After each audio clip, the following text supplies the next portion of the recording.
Em 62 eu me elegi deputado estadual da minha terra. E fui mudado o governador de forma cassação do seu mandato, mas ele não tinha cumprido os 2 anos de mandato. Então teria que ser feita uma nova eleição direta. Mas chegou em Manaus um emissário do general Castelo Branco, que era o presidente da ditadura, e eu conhecia muito a área, porque ele foi general da 8ª Região Militar, que era com sede em Belém nesta altura. E chegou o seu enviado, que era o Jurandir Bizarria Mamed, um general de alta responsabilidade. Mas o presidente da Assembleia pediu para a gente fazer uma reunião na casa do general. E eu disse que não iria, porque o palco para se tratar disso era na Assembleia Legislativa, não na casa do general. E não fui. E no dia da eleição, eles resolveram tratar por um ato adicional uma eleição indireta. Ora, isso foi um termo que eu criei, um estupro constitucional, porque a Constituição do Estado dizia que quando o governador não tivesse cumprido os 2 anos de mandato, a eleição seria direta e não indireta. E impuseram um candidato sério, um homem sério, o professor Arthur Reis. E eu disse que votaria contra ele porque feria a Constituição e não pelos seus méritos individuais. E assim aconteceu, isso é longo, eu não vou.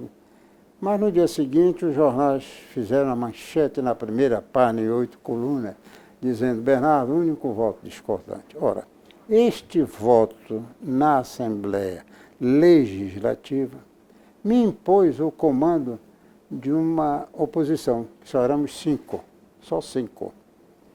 E nesse comando de oposição, eu me vi forçado, sem querer, mas ser candidato a deputado federal. E fui candidato a deputado federal.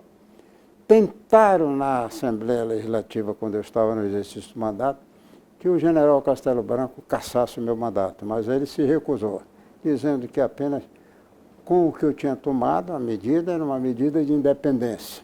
Quando eu assumi o cargo de deputado federal, nós conseguimos eleger o Mário Covas, que depois foi governador de São Paulo, já está falecido. E eu fui vice-líder do Mário Covas. Ao longo dos 2 anos de mandato, por que 2 anos? Porque no dia 15 de dezembro eu fui cassado pelo ato institucional número 5. Eu tinha sido o primeiro parlamentar da oposição, nós fazíamos uma oposição muito difícil contra, mas não pessoalmente, citando nomes, falando da família, sempre contra o programa de governo que nós nos impomos. Era uma oposição decente, mas nada de conceder favores, gentileza, nada. E eu defendi um deputado que estava sendo cassado, Márcio Moreira Alves, por um discurso que não tinha, mas o governo militar guardou, observou e tomou como objetivo, que foi o lançamento, a edição desse ato institucional. Fomos muitos os cassados, muitos deputados. Com esta cassação, eu estava no Rio de Janeiro, porque o Poder Legislativo, o seu funcionamento estava encerrado, fechado. Como eu sou amazonense de nascimento, eu não podia ir de carro para lá. E eu vim de carro para o Rio de Janeiro, nosso carrinho Fusquinha, eu, minha mulher e um filho de 10 anos. Aqui no Rio é que eu tomei conhecimento pelo repórter de então, que era o repórter S, que dizia primeiro as notícias, o meu nome na relação de cassado. Então, eu tomei conhecimento aqui, e aí foi o meu grande drama, porque o Estatuto do Cassado, do governo militar, proibia que você saísse do local onde tivesse acontecido o ato de cassação. Eu perdi a minha carreira de professor universitário, eu era professor do Centro Universitário de Brasília, perdi 10 anos de direitos políticos e perdi o meu mandato de deputado federal. Eu quero dizer o seguinte, esses 10 anos de direitos políticos, eu cumpri toda a minha cassação, toda a minha penalidade. Eu não fui anistiado. Quando a anistia veio, eu já tinha cumprido tudo aqui no Rio de Janeiro. Então eu comecei a advogar. Como eu não podia ter carteira de identidade, não podia ter conta nos bancos oficiais, nem Banco do Brasil, nem Caixa Econômica, não podia fazer concurso público, não podia ter alvará de licença, eu já era advogado há mais de 15 anos. Eu fui trabalhar num escritório de um colega meu pernambucano, um escritório com certa humildade, e comecei a exercitar o meu mandato, sem poder assinar as petições. Com isso, eu passei a sustentar a minha família e o meu filho.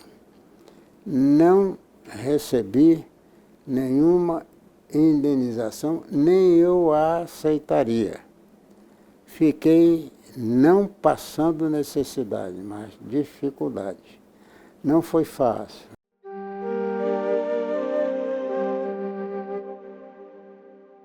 Eu me elegi, ainda sendo cassado, em 1969, secretário-geral da OAB. E depois, 2 anos depois, eu me elegi presidente da Ordem dos Advogados do Brasil. Ao tempo em que eu me elegi presidente e secretário-geral, tentaram, no governo militar, que eu não fosse candidato, porque eu era cassado.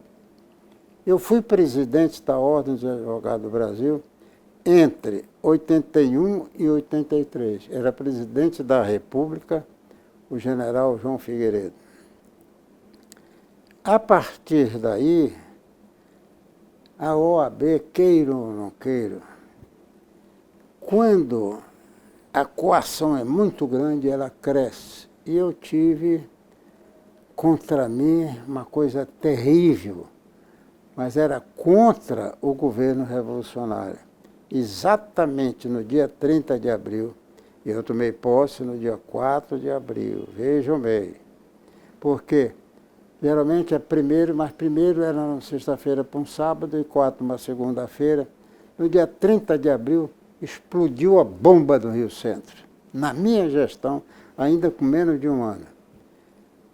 Era um sargento com um coronel. Esse sargento estava com a bomba no Rio Centro, que ia jogar dentro, segundo diziam, os cantores que estavam fazendo dentro do palco uma espécie de protesto contra o governo militar. Só que a bomba explodiu no colo do sargento, perto, não chegou a atingir, e o coronel saiu ferido. Dentro do que a OAB fez para saber de onde era, eu já tinha passado como secretário-geral a bomba na própria OAB que matou a nossa secretária, dona Lídia.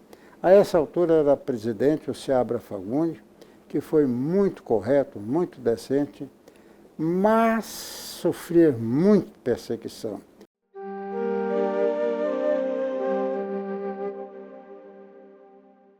O meu mandato terminou em 83.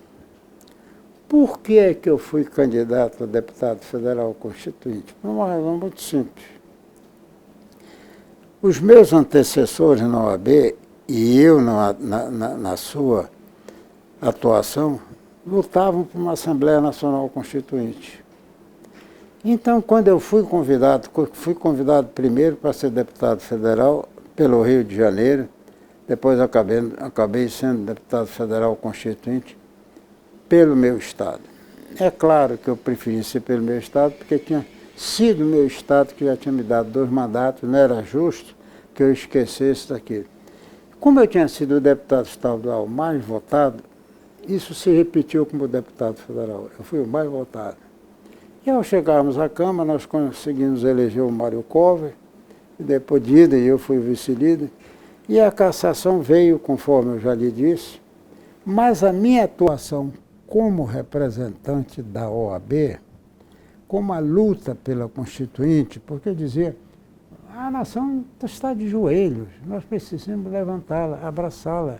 Não é possível, nós precisamos sair desta excepcionalidade institucional para um reordenamento constitucional. Isso só pode através de uma Assembleia Nacional Constituinte. Por quê? Porque numa Assembleia Nacional Constituinte, o poder emana todo do povo. Você pode mudar, você pode construir uma nova Constituição, você pode ver qual é o seu ponto de partida.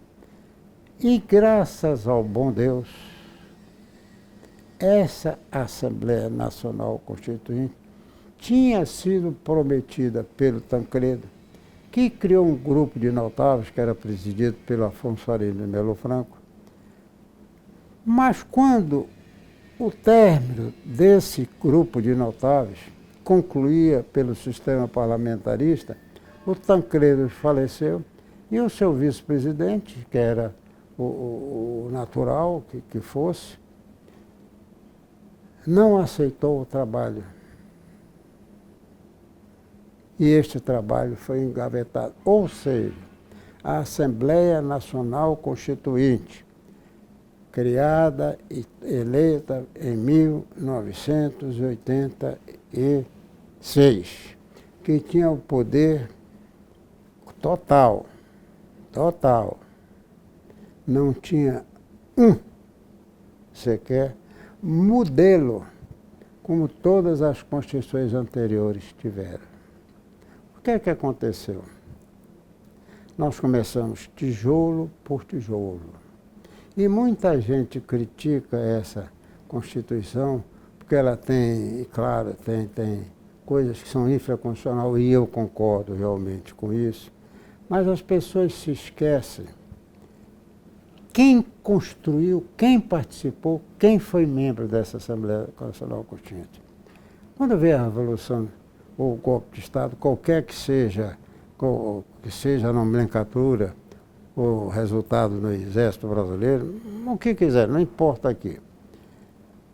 Foram caçados muitos parlamentares, banidos muitos brasileiros, guerrilheiros, para o exterior.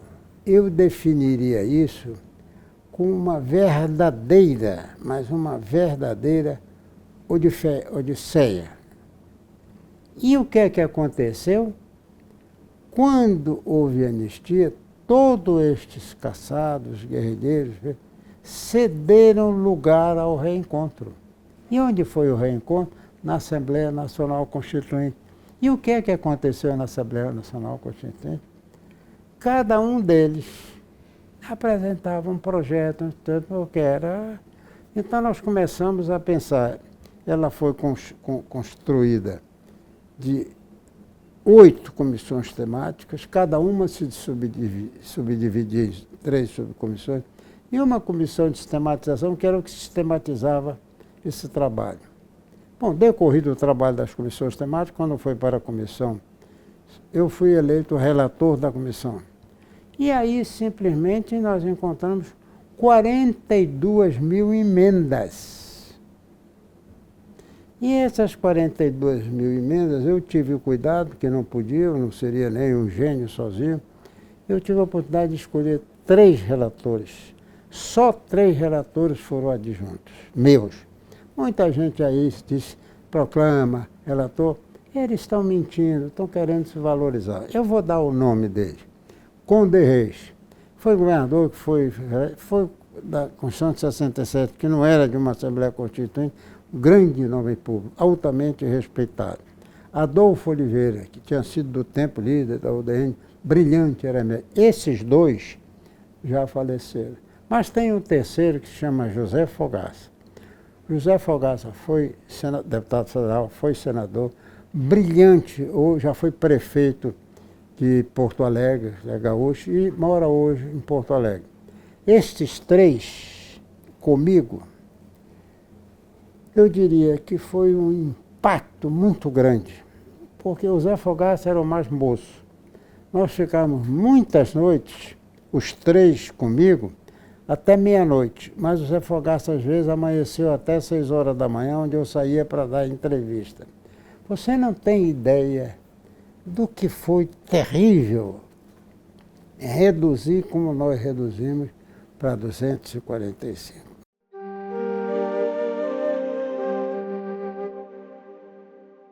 Essa Constituição recebeu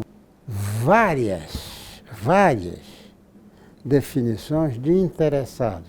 Um deles, que era consultor da Presidência da República, disse: esta Constituição não durará 6 meses. O senhor presidente Sarney, agora não, ele mudou, dizia: o governo vai ficar, o país vai se tornar ingovernável. E um outro, que era ministro da Fazenda, disse: não, é 6 meses, não durará 6 meses. Esses, eu diria, pastores, não previsores, pastores de uma grande decadência, não sei por onde anda, mas acontece é que a Constituição está fazendo 35 anos. Os profetas do Apocalipse devem estar se revolvendo onde quiserem. E se não fosse essa Constituição, olha o que eu estou lhe dizendo, com tudo que tem feito, as emendas que estão surgindo, emendas que vêm ao sabor de interesses circunstanciais, eu não quero dizer que sejam interesses escusos, mas não são interesses em favor da sociedade. Parece que as pessoas, salvo honrosas exceções, que andam nesta área, estão muito mais voltadas para as suas ambições pessoais do que para os interesses da coletividade. E são emendas que vêm, hoje o país, como é que o senhor compara lá atrás, há 35 anos, com a atualidade? Não há como comparação. É um outro ambiente há 35 anos atrás do que é hoje.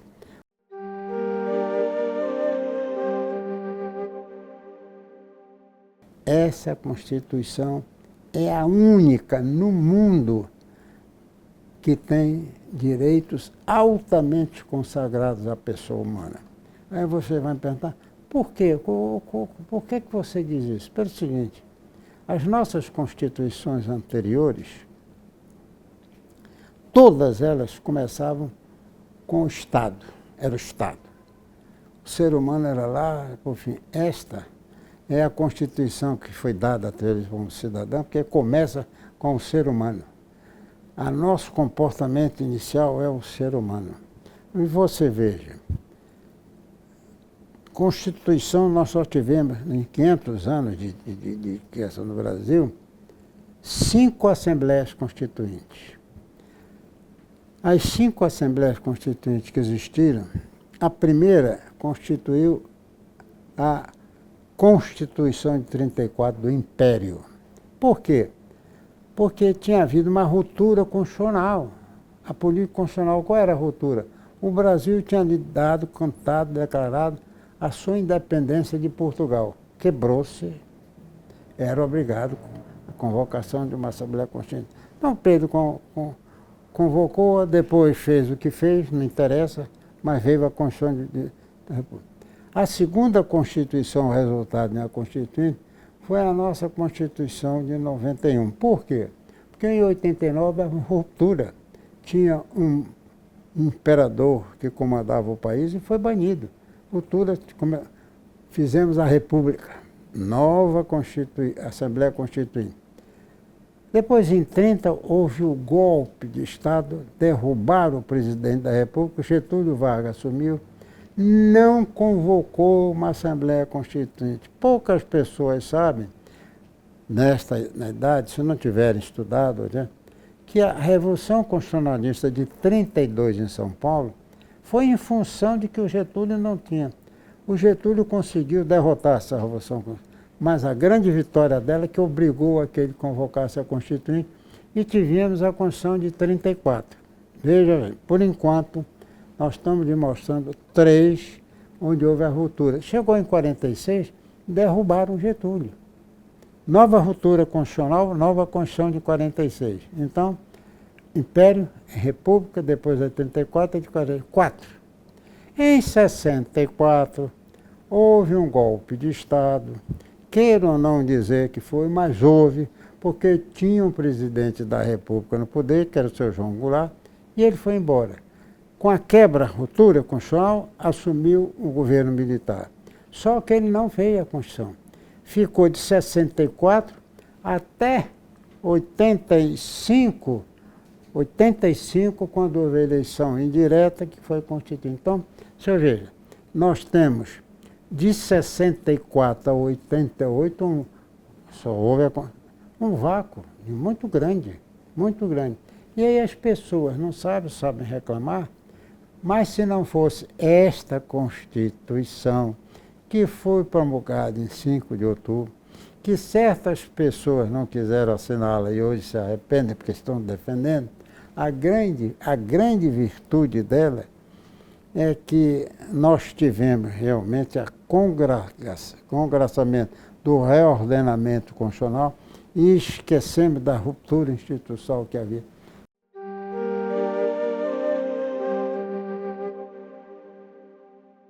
Eu só lamento o sofrimento que muitos tiveram. Eu não tive esse sofrimento sozinho.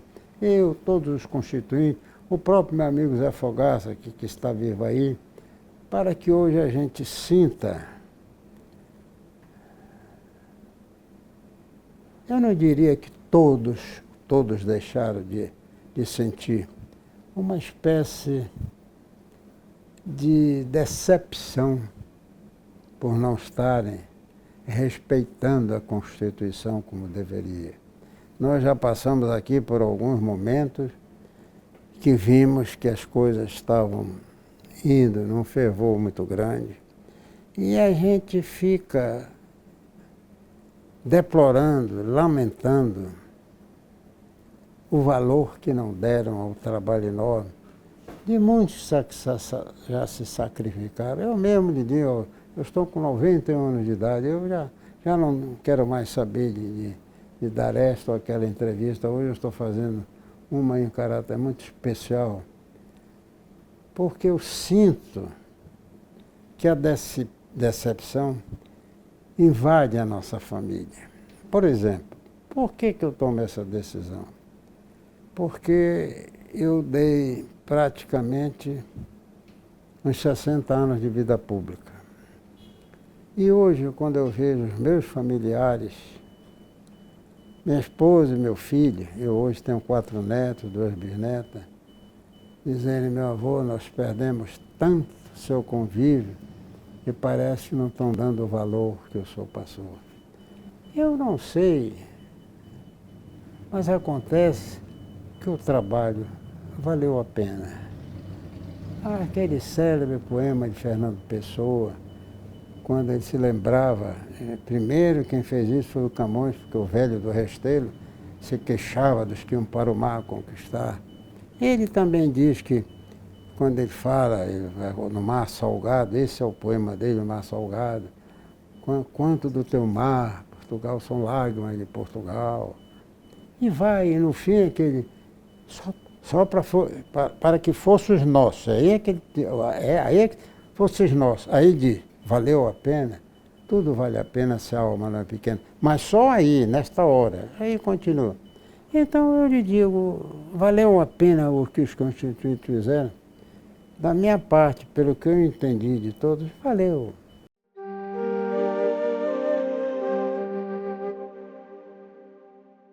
Os telefonemas eram à noite para a minha casa.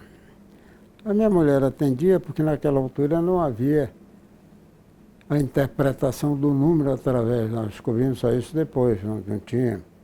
Então ela pensava que era eu, que estava naquela altura, nós ficávamos cuidando a noite inteira no Prodazem para ver o que era. Se não fosse o Prodazem, não daria para você, ser humano, conseguir examinar, porque você fazia o entrechoque entre elas, as interpretações das que eram as mesmas. As penas queriam as coisas, só sobrepunham umas às outras, e ela pensava que era eu. E era um telefonema que ela não sabia quem era. Hoje, não espere seu marido que ele não chegue em casa. Porque eu contrariei muita gente, eu sei que eu contrariei. Eu sei que eu contrariei. Você não tem ideia que naquela altura a indústria do jogo era forte. A indústria do álcool era forte. A indústria do fumo era... E eu fui contra tudo isso. Eu cortei e deneguei, recusei todas essas emendas que custavam disso. Eu quero dizer que o Ulisses e eu, os dois, porque isso foi posto depois, nos 19 anos de Assembleia Nacional Constituinte, ninguém ousou nos dar, nem a ele nem a mim, uma garrafa de vinho de presente.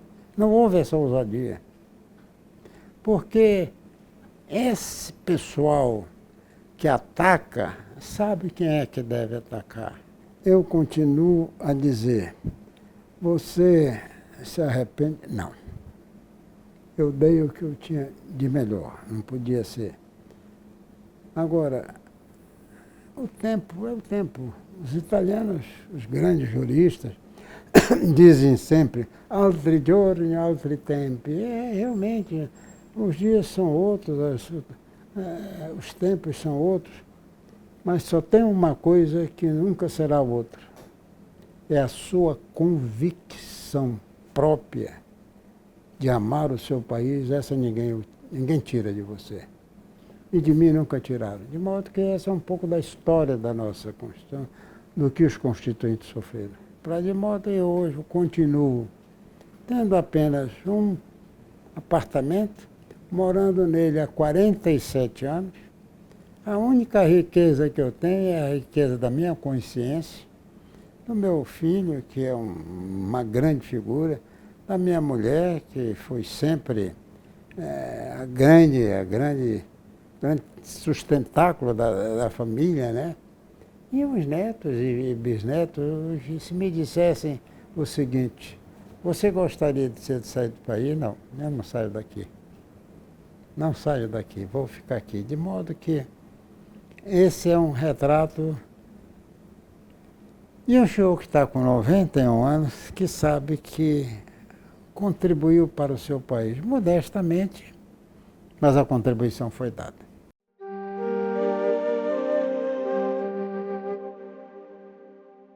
Porque nunca houve na história política do Brasil tanta gente que andasse nos corredores, uns para lá, outros para cá. Os lobbies, alguns muito sérios, decentes, e outros.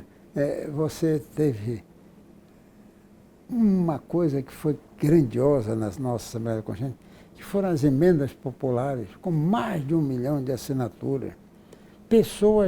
Houve uma senhora que o filho era deficiente, ocupou a tribuna.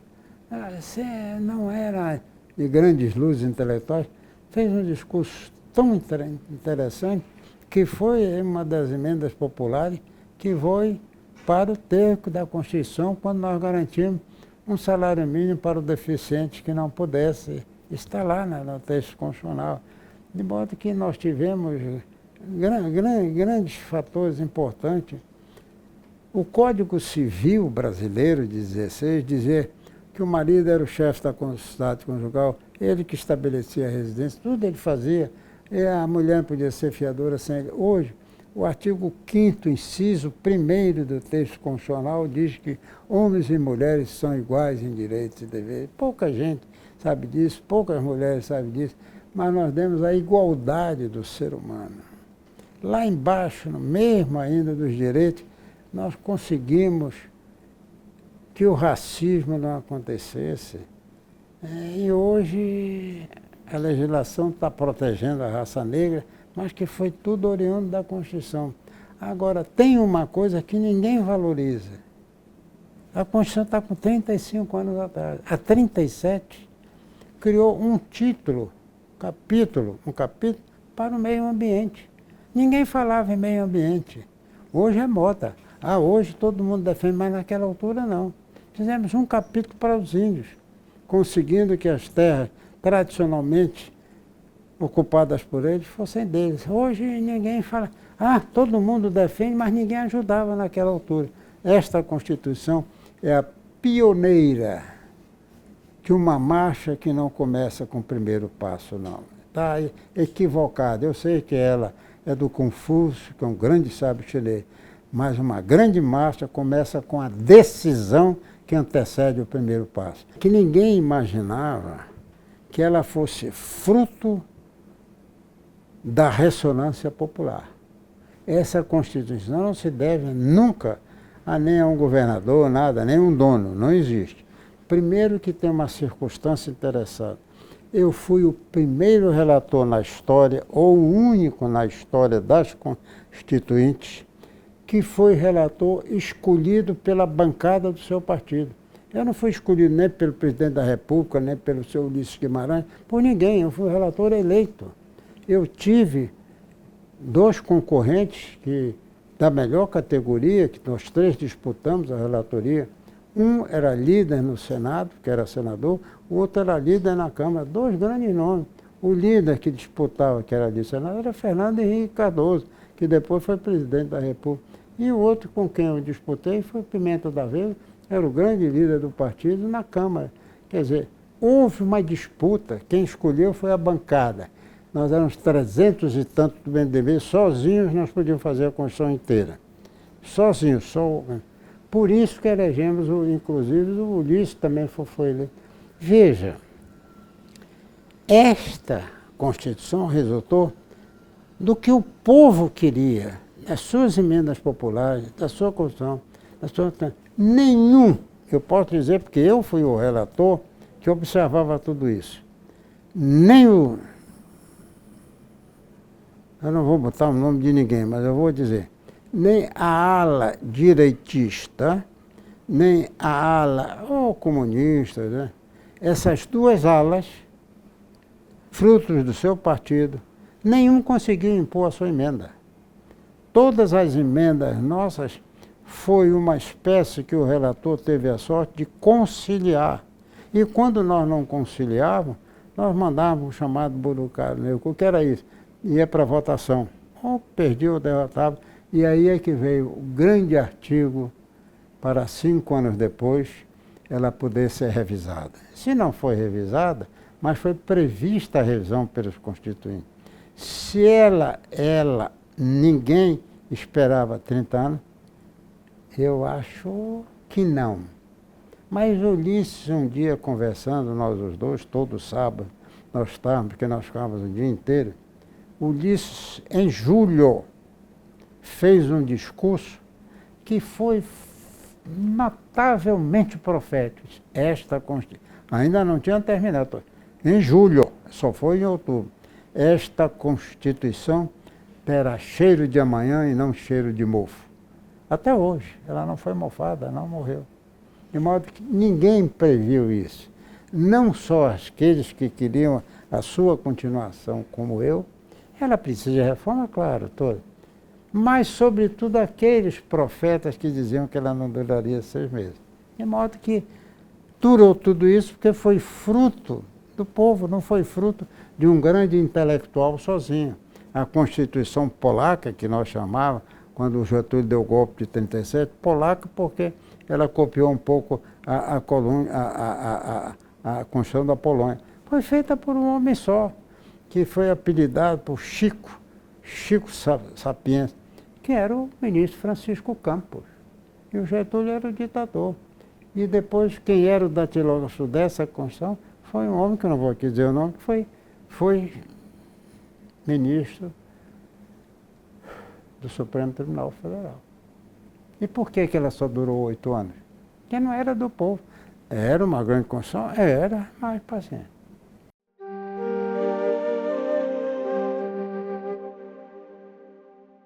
A história é assim: poder legislativo, poder executivo, poder judiciário.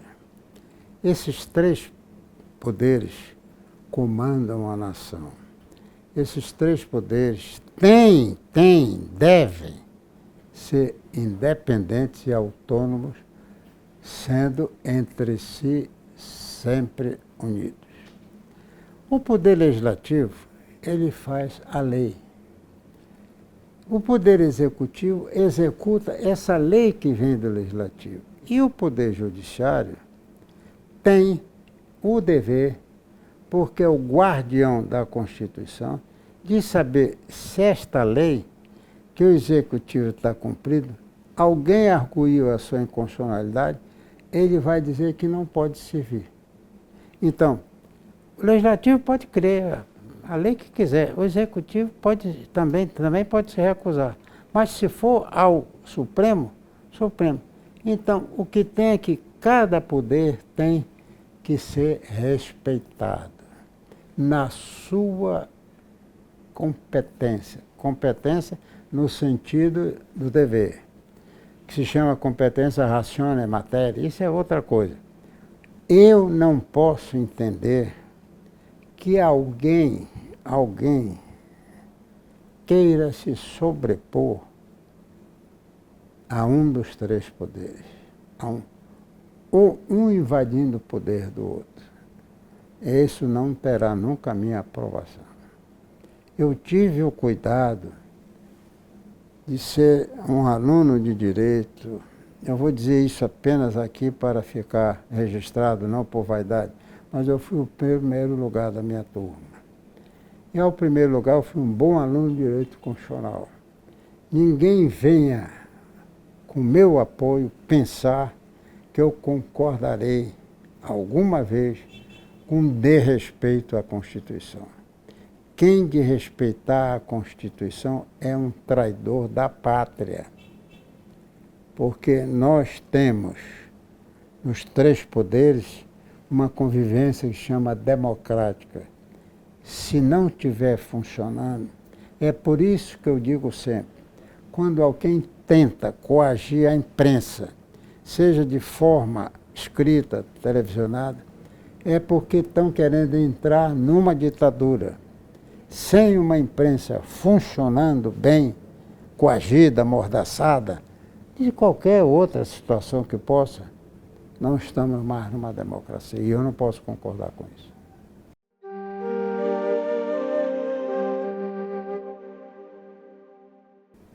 É o Poder Legislativo que cria o impedimento de juiz, de promotor, ou seja, judiciário, Ministério Público, de concorrerem a cargos eleitorais. Tanto que você sabe que tem permissão de certos meses. Se vier uma lei que ainda não existe, de que militar não pode concorrer durante algum tempo, eu não sei, isso depende que não pode, a lei não pode ser criada, não distinguido que não há desigualdade entre o ser humano brasileiro. Todos são iguais perante a lei. Então, se determinado, veja, por exemplo, se fosse hoje aos 91 anos, eu poderia concorrer ao Senado, com 91 anos. Mas eu lhe pergunto, o funcionário público aqui, se for para o executivo, ele está fora aos 70 anos ou aos 75, se for ver. Por quê? Por que você, sendo funcionária pública, sai pela expulsória, como se chama, e o parlamentar não sai? É porque ele não criou até hoje uma proibição para ele. Então, essas coisas todas funcionam, mas tem que funcionar com uma simetria. Você diz, e por que o senhor não foi candidato? Eu quero dizer o seguinte, eu saí aos 70 anos da política porque eu sempre achei, se para os demais há uma proibição, eu não deveria continuar. Eu acho que devem vir os mais jovens, devem vir alternativas. E por isso, eu acho, vieram aqui 2 governadores dizendo que eu nem precisava fazer campanha, uns 20 anos atrás, e eu disse que nunca mais faria campanha. Ah, mas está no sangue. Não está no sangue. Está no interesse pessoal de cada uma. Acima do interesse pessoal, existe o interesse da nação. E nada é tão importante numa nação quanto você ser sempre alternância no poder. Se não houver alternância no poder, qualquer que seja, até de presidente de uma instituição, não é bem. Essa é que tem que ser abalida. Eu estou aqui, eu não estou indicando caminhos, nem prevendo soluções. Eu estou apenas dizendo aquilo que cada brasileiro que tem responsabilidade, assuma a sua responsabilidade. A coisa pública não foi feita para enriquecimento da sua conta bancária. Não é para isso. O serviço público, qualquer que seja ele, legislativo, e também o judiciário, o executivo, foi para servir uma nação. Mas isso é um sacrifício, não é sacrifício. Servir a nação, às vezes, é privilégio de você poder.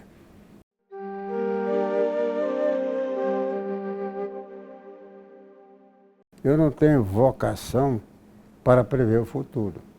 Eu não tenho. Eu tenho o dever de analisar o passado que eu passei. O que eu posso dizer a meu respeito é que eu nunca dei um parecer como relator que fosse para ganhar dinheiro, ninguém me via.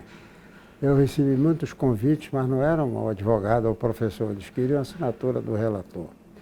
Eu não me fiz de interesseiro e aproveitador do que fiz na vida pública, nada, não fiz.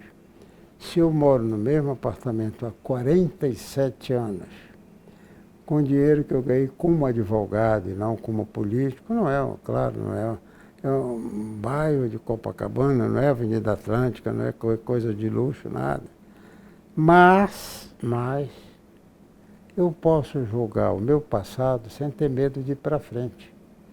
Eu não tenho nada. Agora, se você me dissesse aqui, no presente, a Constituição foi boa, no presente foi a Constituição que não deixou entrar uma ditadura, ele foi. Aí sim, foi ela. Se ela não estivesse e sido construída como foi, ela poderia ter sido manipulada com essa intenção.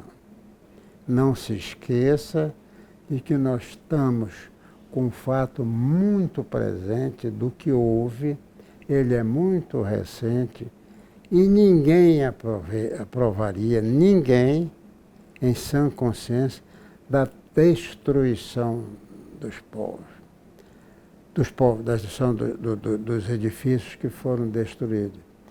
Uma coisa é você lutar contra o governo derrubado, dar golpe de Estado. Isso acontece. A Constituição não deu chance para isso. Agora, daqui para frente, eu diria que 35 anos é uma existência. Ela já alcançou o que muitos não previram, não desejavam, não queriam e se arrependeram profundamente. Porque a lei que não garante o meu adversário hoje, não garantirá a minha amanhã. Essa Constituição está garantindo todos.